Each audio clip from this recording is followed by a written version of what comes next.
1995-ի հուլիսի 5-ը խորհրդարանի առաջին ընտրությունների առաջին օր լինելուց բացի այսուհետև նաև տոնոր է։ Հուլիսի 5-ից Հայաստանը ունի նոր սահմանադրություն։ Դա իշխանության համար տեղի ունեցավ մեծ դժվարությամբ, քանի որ քվեարկության օրը ժամը 20-ի դրությամբ ընտրողների 1/3-ն անգամ չէր ներկայացել տեղամասեր։ Ուստի ԿՀ-ն 2 ժամով երկարացրեց քվեարկությունը, ընդդիմությունը հրաժարվում է ճանաչել հանրաքվեի արդյունքները։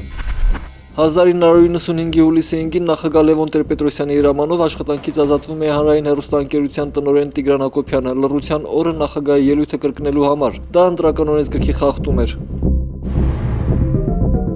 1999-ի ընտրություններն անցկացվեցին նոր ընտրական օրենսգրքով, ընտրողների ցուցակներից քշվածները քվեարկելու իրավունք կարող էին վերականգնել դատարաններում։ Այնտեղ ասեղ գցելու տեղ չկար, բոլորը չէ, սակայն որ ցանկացան իրենց քվեն իրացնել դատարանների միջոցով, նրանք պարզապես քվեարկության չգնացին։ Միասնություն դաշինքը գլխավորող Վազգեն Սարգսյանն ասում է, որ եթե ինքն էլ ցուցակներից դուրս մնացած լիներ, հազիվ թե իր քվեն վերականգներ դատարանի միջոցով։ Որպես նորմալ քաղաքական գործիչ մի անգամից ասեմ, հենց այս օրվանից պահանջում եմ ազգային ժողովի հրաժարականը։ Հրանտ Բագրատյանի պահանջի պատճառը ընտրացուցակներում տեղ գտած խայտարական ճշտություններն են, որոնք ըստ նրա ծառայեցվել են իշխանական ուժերին խորհրդարան անցկացնելուն։ Տեղամասերից մեկում կոնկրետ ինձ մոտ 187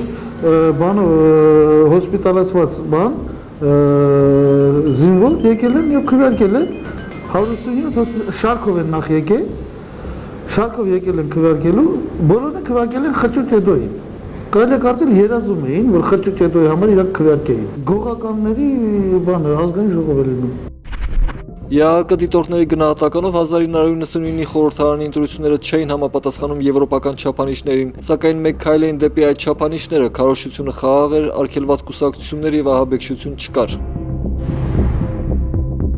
2003-ի ընտրությունների օրը ի թիվս այլաղաղակող խախտումներից ստվերվում է սպանությամբ։ Քվեարկության ավարտից 1 ժամ հետո Արարատի մարզի Շահումյան գյուղի ընտրատեղամասում գյուղի բնակիչ Տարզան Ենոքյանը հրազենով սպանում են նախկին պետավտոտեսուչի, վիրավորում գյուղապետին, տեղամասային հանձնաժողովի նախագահին եւ ընդդիմադիր թեկնածուի վստահված անձին։ 2003-ի մայիսի 25-ին տեղի էր ունենում նաև սահմանադրական փոփոխությունների հանրաքվեն, ընդդիմությունը կոչ էր արել բոյկոտել հանրաքվեն։ Ժողովուրդը մտավ քվեատեղամասեր եւ դեմ քվեարկեց փոփոխությունների նախագծին։ Հաջորդ օրը հայտնի դարձավ, որ հանրաքվեն տապալվել է, անհրաժեշտ 700,000 կողմ քվեն չի ապահովել։ Ընտրությունների օրը եվրոպացի դիտորդները չեն կարողանում թաքցնել իրենց զարմանքը մի շարք փաստերի կապակցությամբ։ ԵԱՀԿ ԺՄԻԳ-ի դիտորդական առաքելության ղեկավար դեսպան Ռոբերտ Բարին զարմացած է, որ խախտումներն արձանագրվել են դիտորդների ներկայությամբ։ Կեղծվել են արձանագրությունները, գողացվել են քվեաթերթիկները, սպառնալիքներ են հնչել դիտորդների հասցեին։ 2007-ի ընտրությունները խախտումների ծավալներով նախորդներից գրեթե ոչնչով չտարբերվեցին, այս անգամ սակայն նորացվել էին խախտումների տեխնոլոգիաները։ Ընդդիմադիր իմպիչմենտ դաշինքի ղեկավարը հայտարարում է, որ իշխանությունը 400,000 կեղծ անձնագիր է տպագրել, որոնցով քվեարկություն են իրականացրել տեղամասերի հետ կապ չունեցող մարդիկ։